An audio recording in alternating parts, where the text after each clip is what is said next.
Nah, adik-adik, pertemuan kali ini kita akan membahas tentang perempuan dan laki-laki diciptakan seturut citra Allah. Nah, adik-adik, ada yang tahu apa arti dari perempuan dan laki-laki itu diciptakan sebagai atau seturut citra Allah?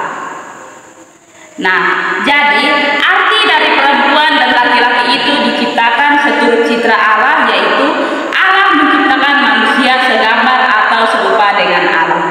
Lalu mengapa manusia diciptakan sebagai citra Allah? Sebab manusia adalah makhluk ciptaan Tuhan yang paling tinggi, karena hanya manusialah yang mampu berkomunikasi dengan Tuhan melalui doa. Oleh sebab itu, Tuhan menciptakan manusia segambar dan serupa dengannya. Maka manusia disebut citra Allah. Sebagai citra Allah, manusia tidak dibedakan baik itu laki-laki maupun perempuan. Perempuan dan laki-laki sama-sama sebagai citra Allah.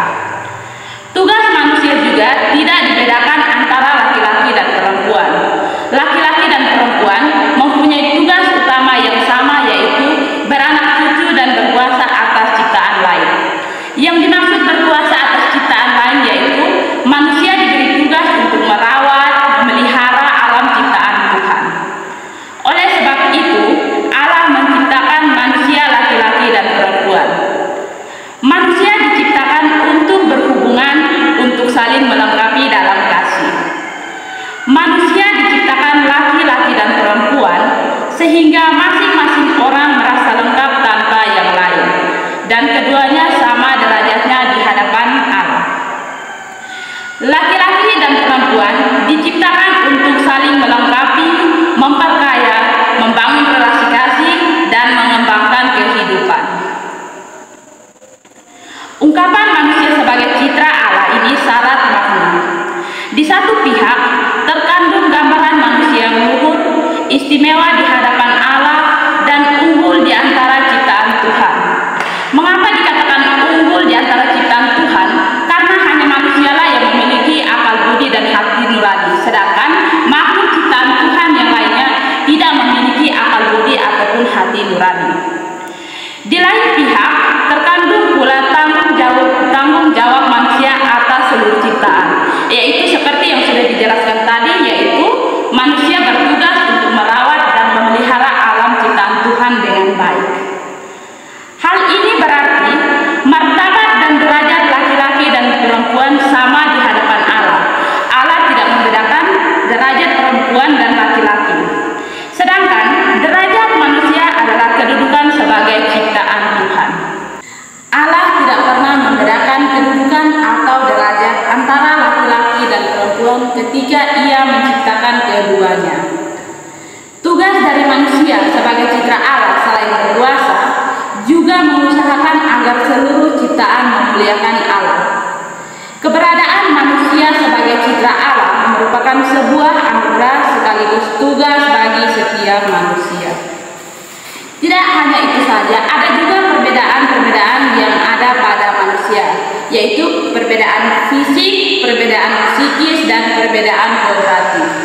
Perbedaan fisik yaitu perbedaan suara, perbedaan bentuk badan, perbedaan kelamin, perbedaan rambut, perbedaan kulit, dan lain-lain. Perbedaan suara, contohnya seperti laki-laki memiliki suara yang besar, sedangkan perempuan memiliki suara yang melengking. Lalu perbedaan bentuk badan, ada yang badannya besar, ada yang badannya kecil, ada yang tinggi, dan ada juga yang pendek.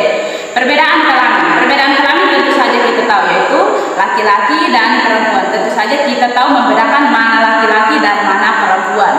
Lalu perbedaan rambut tentu saja ada yang rambutnya pendek, rambutnya panjang, keriting. Namun kita tahu bahwa laki-laki memiliki rambut yang pendek dan perempuan memiliki rambut yang panjang. Lalu perbedaan berikutnya adalah perbedaan psikis. Perbedaan psikis diantaranya yaitu seperti perbedaan emosi, perbedaan tugas atau peran. Lalu perbedaan kodrati. Perbedaan kodrati di sini yaitu hanya perempuan yang bisa mengandung dan melahirkan dan menyusui anak-anaknya. Tentu saja laki-laki tidak mungkin mengandung ataupun melahirkan. Namun tanpa laki-laki, perempuan pun tidak mungkin memiliki kemampuan tersebut. Oleh sebab itu, Allah menciptakan laki-laki dan perempuan sebagai citra Allah dan untuk saling melengkapi satu sama lain. Jadi adik-adik, sekian materi hari ini yang Ibu sampaikan. Semoga